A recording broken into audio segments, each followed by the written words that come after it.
Fala pessoal, muito boa tarde, estamos de volta aqui e agora o canal tem nome, né? O canal se chama Zeus Lito. Curta a página? Curta o canal, se inscreve aí, logo o sininho vai badalar e você vai ver sempre novas aulas diferentes, né? Para que fazer mais do mesmo? Pessoal, falando em não fazer mais do mesmo, hoje nós vamos falar da vida de um bispo, tá? O bispo se chama Pero Fernandes Sardinha e ele foi o primeiro bispo do Brasil entre os anos de 1551, né, a 1556.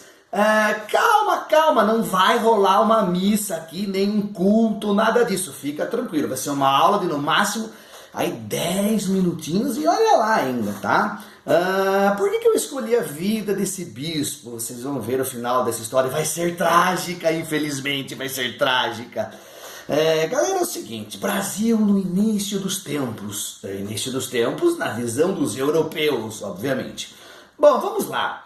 Cabral chegou aqui, descobriu o Brasil no ano de 1500, mas a colonização realmente se efetiva a partir de 1530. Né? Em 1530 veio uma grande expedição aqui de Martim Afonso de Souza, que trouxe com ele cerca de 400 homens. Não há registros se vieram mulheres ou não, assim, registros com certeza, né, de quantas mulheres vieram. Já li em alguns livros que vieram cerca de 21 mulheres, né? Então vieram 400 homens e cerca de 21 mulheres para iniciar a colonização aqui no Brasil. Brasil colônia ainda, né? Vocês sabem, vocês já aprenderam com o seu professor de história aí, né? Que basicamente a história do Brasil é dividida em 3 momentos. O Brasil colônia, 1500 a 1822. Brasil monarquia ou império, de 1822 a 1889. E de 1889 aos dias atuais é o Brasil república, tá? Então basicamente é isso, basicamente, porque tem outras coisas aí no meio. Então, voltando a falar do Martim Afonso de Souza, entre 1530 e 1532 começa realmente a colonização no Brasil. As cidades são fundadas, a Vila de São Vicente e por aí vai. O território é dividido em capitanias hereditárias, você também já fez o dever de casa e sabe o que é isso, seu professor de história também te ensinou. Eram 15 capitanias hereditárias para 12 capitães donatários. Mas nada deu certo, apenas 2 capitanias triunfaram, né? A capitania de São Vicente, aqui de São Paulo, nossa região, e a capitania de Pernambuco, onde já estavam os primeiros engenhos, né, que posteriormente vai dar origem à grande economia do açúcar, né? E até estava vendo aqui muitas invasões, franceses vindo roubar pau-brasil, ingleses, e a partir de 1548 para 1549 é que realmente o rei de Portugal resolveu tomar as rédeas e colonizar isso aqui, com dinheiro da coroa, com dinheiro da metrópole, né? E juntamente com esse governo geral, né, que se chama a partir de 1549 de governo geral, é que vem junto o braço da Igreja Católica, né? Em Salvador, primeira capital do Brasil, é fundado também o primeiro bispado. E o primeiro bispo, então, é este aqui, ó. Bispo Pero Fernandes Sardinha. Alguém que está me ouvindo aí tem esse sobrenome Sardinha, né? E junto com ele também vieram os padres jesuítas. Padre Manuel da Nóbrega, Padre José de Anchieta. E também mais umas 1.500 pessoas. Quantas mulheres? Não se tem registro oficial. Algumas poucas dezenas de mulheres. Então você já começa a imaginar assim, a falta de mulheres brancas, portuguesas, né? Europeias. Aqui tinham muitas mulheres índias, né? As indígenas. E aí já começa a miscigenação, né? Entre o português europeu com as índias que aqui estavam. Uma grande miscigenação. E isso incomodava o nosso bispo aqui, o Pero Fernandes Sardinha, né, e também o padre jesuíta Manuel da Nóbrega, né, inclusive o padre Manuel da Nóbrega, ele escreveu uma carta ao rei de Portugal pedindo, por favor, que na próxima viagem de Portugal ao Brasil, que viessem mais mulheres brancas, né, porque estava tendo muita mistura entre os homens europeus com as mulheres nativas. Isso desagradava muito a esses religiosos nesse início de colonização aqui no Brasil. E aí era um grande problema. Que mulher estava disposta a sair de Portugal para vir para um lugar inóspito, selvagem, perigoso? Então era muito difícil. As primeiras mulheres, então, e agora já tem alguns registros históricos, são mulheres órfãs e mulheres erradas. Mulheres erradas. Alguém sabe o que é isso? Mulheres erradas. É o que você está pensando, sim. Prostitutas. Então, as mulheres que vieram eram ou órfãs ou mulheres erradas, que agora você já sabe o que significa, tá? Vai ver lá no dicionário. Beleza? Então vieram, né? Vieram. E o nosso bispo, ele não via a hora de terminar o seu mandato aqui, né? E quando ele não gostava de viver aqui no Brasil, ele queria voltar para o luxo e o conforto da Europa, da onde ele saiu.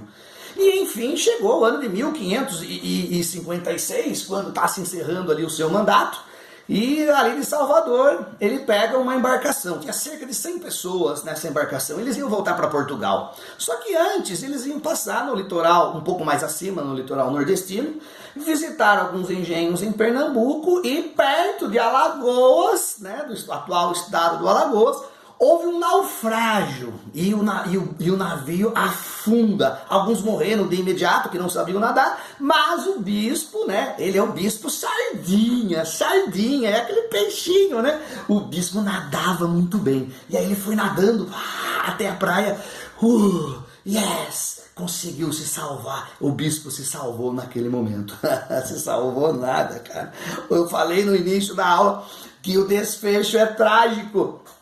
O bispo foi parar no meio de uma tribo indígena dos Caetés. E os Caetés praticavam canibalismo num ritual sagrado, né, que hoje chama-se antropofagia. Os Caetés acreditavam que se comessem a carne do inimigo, eles estariam incorporando as forças do inimigo. E coitado, o Sardinha que nadou como nunca e se salvou, agora será devorado. É o fim do Sardinha, ele foi devorado.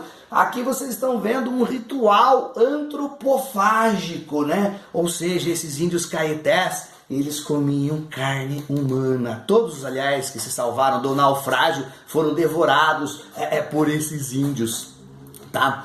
Tudo isso está narrado, né? Tá escrito, né, em vários livros, inclusive neste aqui que eu tenho, vou indicar para vocês, do grande meu amigo Eduardo Bueno. Se você não acredita que ele não é meu amigo, pergunta para ele, tá? Ele é meu amigo, sim. Aliás, curte aí o meu canal, porque logo logo eu alcanço ele, tá? O Eduardo Bueno, os vídeos do Eduardo Bueno, eles têm cerca de 320 mil visualizações. Os meus vídeos já estão chegando a 300, mas não é 1000, são só 300 visualizações. Logo eu alcanço o Eduardo Bueno aqui, né, com 320 mil.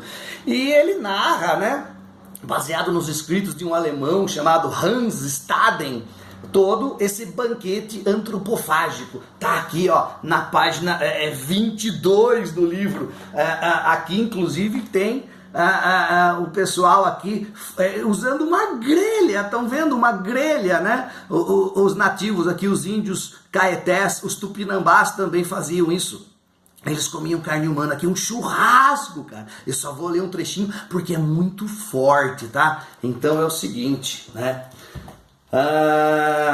Na véspera da execução, ao amanhecer, o prisioneiro era banhado e depilado. Agora você está em nosso poder. Logo serás morto por mim e devorado por todos. O carrasco então desfere um golpe na nuca da vítima. Velhas recolhem numa cuia o sangue e os miolos. O sangue devia ser bebido ainda quente. Os membros eram esquartejados e depois de feita uma incisão na barriga do cadáver, as crianças eram convidadas a devorar os intestinos. Os adultos ficavam com a pele do crânio. Língua e miolos eram destinados aos jovens.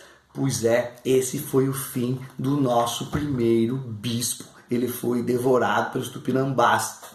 O que é que sobrou do bispo? Só uma homenagem a ele, né? Tem uma homenagem ao bispo na cidade de Salvador, tá? Na cidade de Salvador, tá aqui. É um busto em homenagem ao bispo, que está lá no centro da cidade de Salvador. E o que Portugal fez, né? Portugal fez um extermínio, segundo cálculos, é muito difícil precisar, né, ter certeza, 75 mil índios caetés foram dizimados. Foi uma das primeiras tribos indígenas extintas do nosso Brasil, colônia, tá? Vai lá, pessoal, dá um like, curte e até a semana que vem com uma nova aula. Abraço a todos, valeu!